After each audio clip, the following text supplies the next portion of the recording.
Bismillahirrahmanirrahim. Assalamualaikum warahmatullahi wabarakatuh. Halo sahabat bio, salam lestari, salam konservasi. Selamat datang di Swiki Channel, channel pembelajaran biologi. Masih bersama saya Indah Nurbaiti. Hari ini saya akan membahas mengenai materi apa ya? Sistem pernafasan pada manusia atau sistem respirasi. Sistem pernapasan atau sistem respirasi pada manusia saya bagi menjadi beberapa part video. Ini video part pertama. Bahasanya apa saja sih? Simak baik-baik ya. Pernafasan. Apa sih pernafasan itu?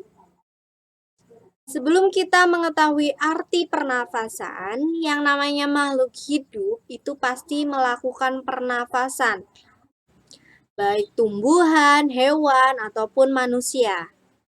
Nah, pernapasan ini adalah proses menghirup dan menghembuskan udara.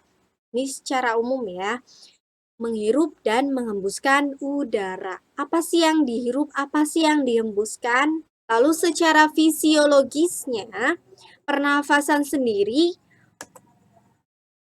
terdiri dari dua proses yang namanya pernafasan eksternal dan pernapasan internal. Pernapasan eksternal ini adalah proses pertukaran O2 dengan CO2 antara tubuh dengan lingkungannya. Sedangkan pernapasan internal itu adalah proses metabolisme, penggunaan O2, serta pembentukan CO2 dan H2O atau air yang terjadi pada mitokondria di dalam sel, di mana oksigen yang diserap nantinya akan diperlukan tubuh kita untuk memproduksi energi. Jadi O2 yang dihirup ya nantinya akan diproses untuk memproduksi energi dan membentuk CO2 plus H2O. Ini yang menyebabkan kenapa saat kita menghembuskan nafas itu ada embunnya dan berasa basah. Karena yang dikeluarkan itu CO2 dan H2O atau air. Selanjutnya alat pernapasan.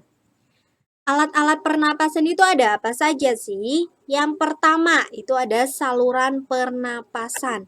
Yang kedua ada pompa ventilasi paru-paru. Dan yang terakhir pastinya yaitu organ pernapasan.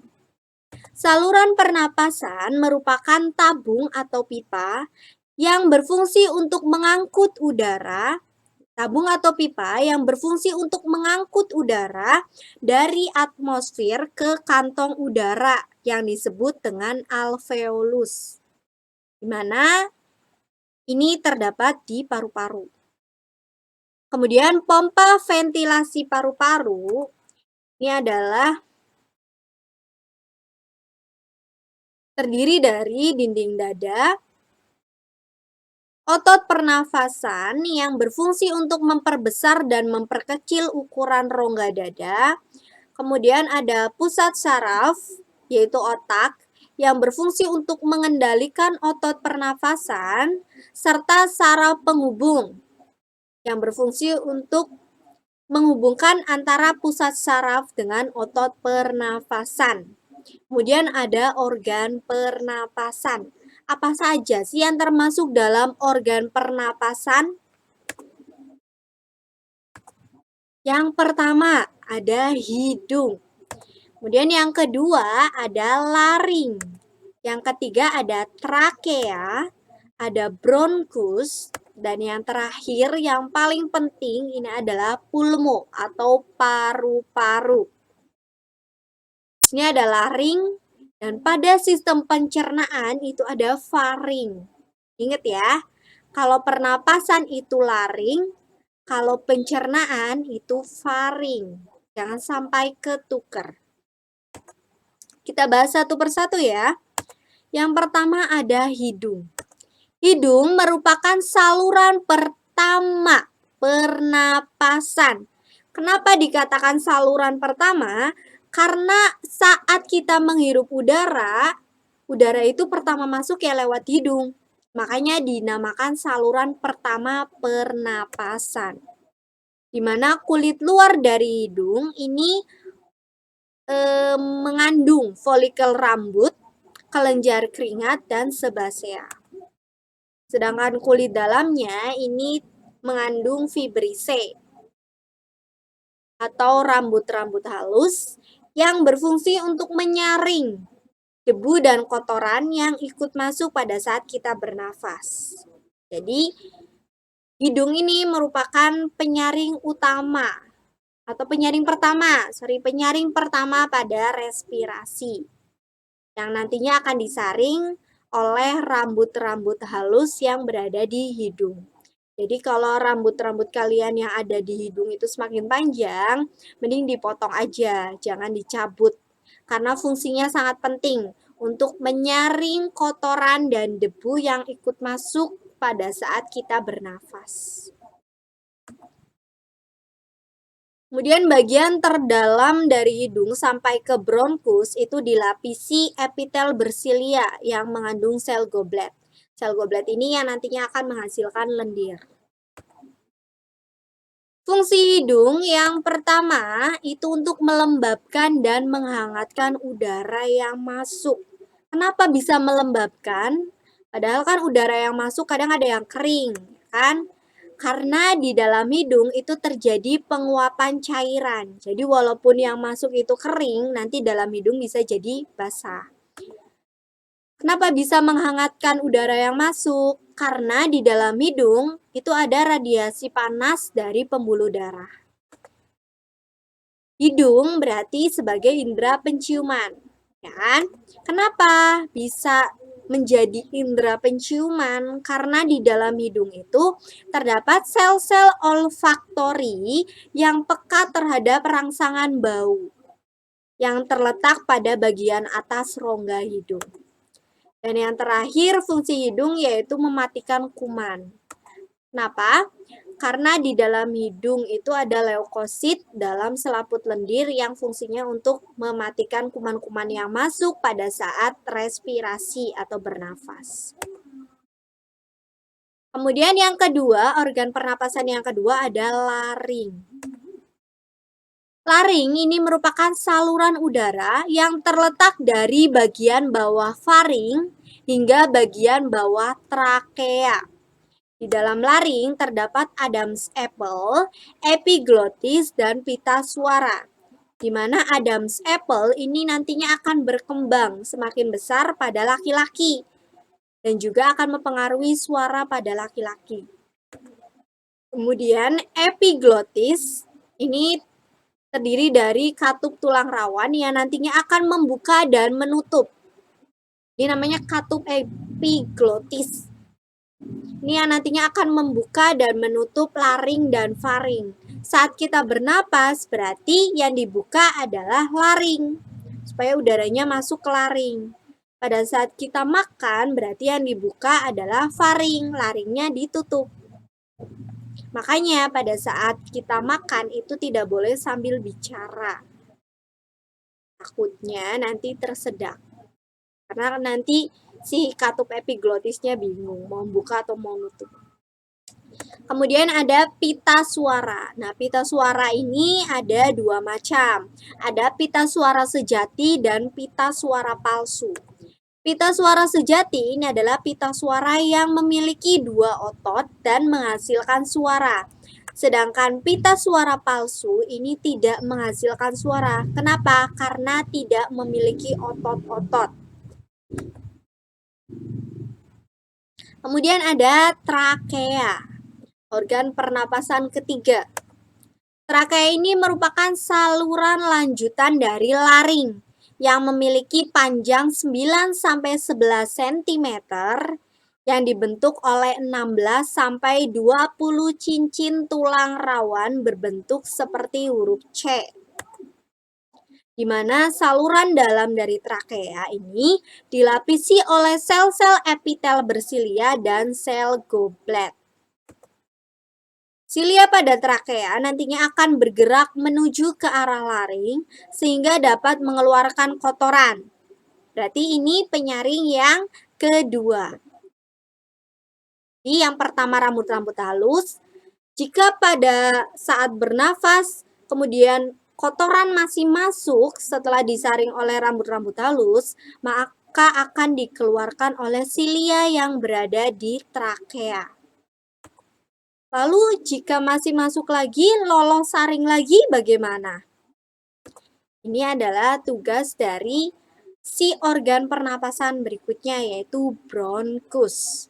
Bronkus adalah cabang kanan dan kiri dari trakea.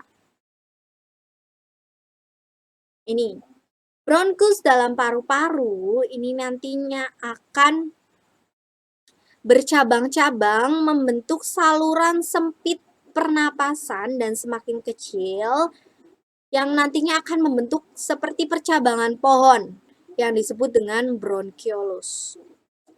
Ujung dari bronkiolus ini terdapat alveolus atau kantong udara. Nah, bronkus ini merupakan saringan ketiga atau penyaring terakhir dari sistem respirasi terutama pada manusia. Jadi yang pertama rambut-rambut halus, kedua ada trakea, bagian silianya. Jika masih lolos lagi, nanti dikeluarkan lagi di bronkus. Apa yang mengeluarkan? Yang mengeluarkan itu nanti ada dinding bronkus, itu yang menghasilkan lendir. Jadi misalnya ada kotoran yang masuk dan tidak lolos saring di rambut-rambut halus dan silia dari trakea, nanti akan dikeluarkan di bronkus. Berupa apa? Lendir. Yang nantinya akan dikeluarkan lewat batuk. Jadi jika sudah penuh di sini lendirnya, berarti itu kotoran yang harus dikeluarkan. Jadi kalau ada batuk yang berdahak, ada lendirnya, harus dikeluarkan, jangan ditelan ya, karena itu berisi kotoran. Lalu fungsi bronkus untuk apa sih?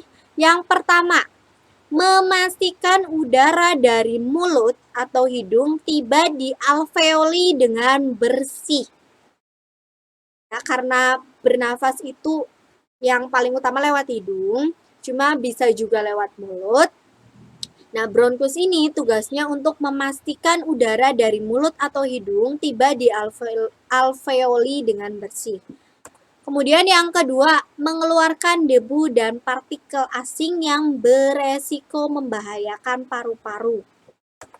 Dan yang terakhir, menghasilkan dahak untuk mencegah peradangan bronkus.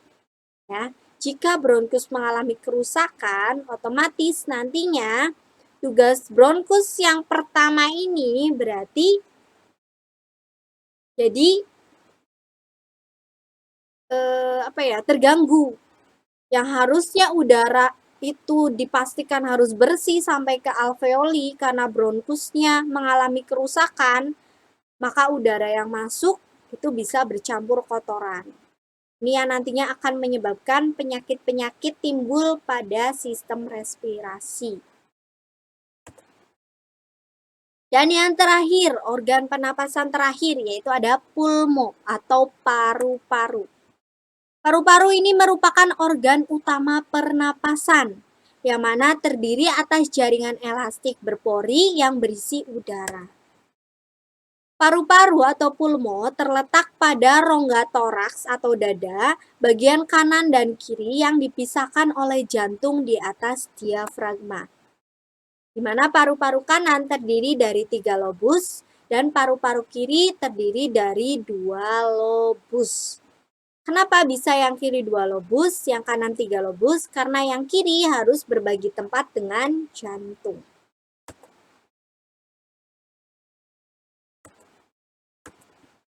Kemudian lapisan paru-paru.